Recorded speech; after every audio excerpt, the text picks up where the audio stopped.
Welcome back. NCCSID Clark Teuscher is here for his weekly visit. Clark, thanks for coming by. Thanks for having me. Well, this weekend, a big one for many Cardinal sports at the conference level, but we start at the national level. A team has made some school history with an invite to the national tournament.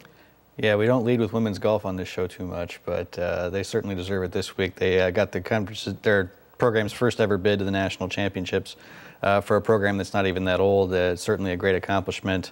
The rankings that the computer rankings that the NCAA uses to seed the tournament had them ranked 7th out of those 19 teams that qualified. So certainly a team that's expected to do something once they get down to Florida for the championships next week. They're up against a 13-time defending national champion in Methodist University out of North Carolina. But they're going to have a chance to walk the course and play the course before they begin the 72-hole tournament next week. So there's not going to be any surprises. We'll find out who the best teams are. Yeah, you beat me to it a little bit there. The experience in this tournament of the 19 qualifying teams, all but 3 participated in the tournament last year, so they're going up some very experienced groups, including Methodist. That's true. They had about a 4-stroke victory last year. DePaul University was one of the teams that finished highly last year. North Central's beaten them a couple of times. Illinois Wesleyan was in the top 10 last year. Again, North Central's gone back and forth with them through a lot of their tournaments this season. We do have a senior in Alyssa Gaudio who has been to the championships as an individual in 2008 as a freshman, so there is a level of reference there among the team, but there's, for everybody else, I mean, it's going to be kind of a learn-as-you-go type of thing. It's actually a very good thing that they have a couple of days to get familiar with the course and the atmosphere before they actually start competing. Well, it'll be interesting to see back to the Diamond North Central softball finish the conference season on a high note, and they're playing in the postseason because of it. Yeah, came up with a big sweep of the conference champion, Millikan University, in a made-up doubleheader on Sunday. It had been rescheduled from the previous week. To lock up the 3rd seed in the tournament and head down to Decatur on Thursday to begin the championship. Unfortunately, are going in on a loss. They lost on Tuesday in a rescheduled game against Chicago, 8-5. But you know, maybe they can turn that into something, a good thing. Going with a little bit of a chip on their shoulder and up against a Carthage team that's going to be pretty tough to beat. Yeah, and Vlasta Manja taking home CCIW Hitter of the Week. She's done some good things in the circle as well, but her bat winning her 2nd one this year. Yeah, she's one of those players that's been kind of gone in streaks a little bit. She started off the season very hot and then fell into a bit of a slump, and now appears that she's gotten back into the flow of things as we get into the postseason. Speaking of CCIW Weekly Awards, both track teams take all 4 of those awards. We start with some school record breakers in the men's 4x4, doing some big things at Drake. Yeah, they kind of came out of nowhere and ran a school record time in the 4x400 relay. They're the fastest time in the country by about 3 seconds, which is a really sizable margin. You don't see that very often in an event like that. So that's going to label them as the heavy favorites heading into the championships. Now they're going to be pretty wary of procedural things this year. They had a false start last year at the championships and the prelims, and were not able to compete for a title in that event. So certainly a lot of desire on the part of those guys to get back there and take care of business this time. What's the outlook for the women's team going into the CCIW championships this weekend in Rock Island as well? A really good chance to repeat after the indoor championship.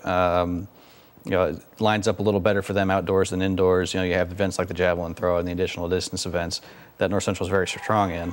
You're going up against a team in Illinois Wesleyan who's the defending champion and is strong in the sprint events. So we've got some people now that can counter them and challenge them and take some of those points away there. So certainly an upbeat group that's going to go to Augustana this weekend. Well, we can't wait to watch. They may not be competing for conference champions this spring, but some of the work North Central's football team puts in at spring practice surely could contribute to another successful season this fall. We go inside Cardinal football spring practice in this week's Cardinal Corner.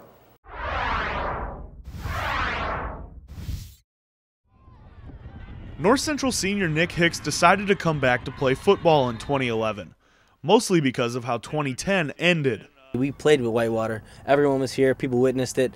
Whitewater even knows it. We played with them the entire game. Actually, they played with us, and we just let it slip through our fingers. But those little mistakes in that game are what we're trying to correct on right now in spring ball. Offensive line protection schemes, quarterback footwork, and linebacker pass coverage have all been on the docket this spring. But one of the main focuses of spring ball has been trying to make the already cat-quick Cardinals even quicker. They're having fun with it, but especially to have a chance to work on our speed work as a whole team all at the same time is always good, you know. Drills like these are a necessity in spring ball at the Division III level because pads aren't allowed. And this is pretty much the same exact thing except contact. You're going through the mental reps, you're going through the physical training. It's just, everything is you're just not hitting each other. But the Cardinals will take what they can get this spring, considering the parts they have to replace from last year's juggernaut of a squad that finished the season ranked number 3. Matt Wenger, Kyle Antos, and Derek Sulo are all gone, but a strong core of defensive linemen and offensive skill players feel they're ready to pick up the slack, along with a huge senior class that has 34 players. Far, far greater than we've ever had before. So we're thinking that we have a great chance for next year to be maybe even better than this last year, but a lot of work to do before that happens. Work that the Cardinals are putting in diligently now in the spring when football is the furthest from many people's minds, focusing on one goal come December. Definitely the biggest goal is win the national championship. We were all disappointed last year. I mean, we had a good run, best in the school history, but third round playoffs is not good enough anymore. It was last year because we hadn't been there. But no, there's nothing stopping us from going to the national championship and winning. We're going to have a great team next year, so national championship is the motto. There's nothing else. I don't want another conference ring. I want a national ring. One last team competing in CCIW competition this weekend, the men's tennis team. What's their outlook going in as the number 3 seed, so they're not playing that dreaded early matchup that they have kind of taken a liking to the past couple seasons? Yeah, it's going to be a very tough matchup against Elmhurst in the first round. You know, all ends of the lineup are going to have to contribute. It's really going to come down to what made the difference during the regular season is, you know, the second and third doubles matches and the fourth, fifth, and sixth singles matches. Just getting those other positions to step up and help the guys at the top end. Definitely. Well, Clark, thanks for coming by and giving us some insight. Thank you. It's crunch time for all the Cardinal spring sports, and we've got you covered. That's a wrap for this edition of the Cardinal Report. I'm Alex Simmons. Thanks for watching.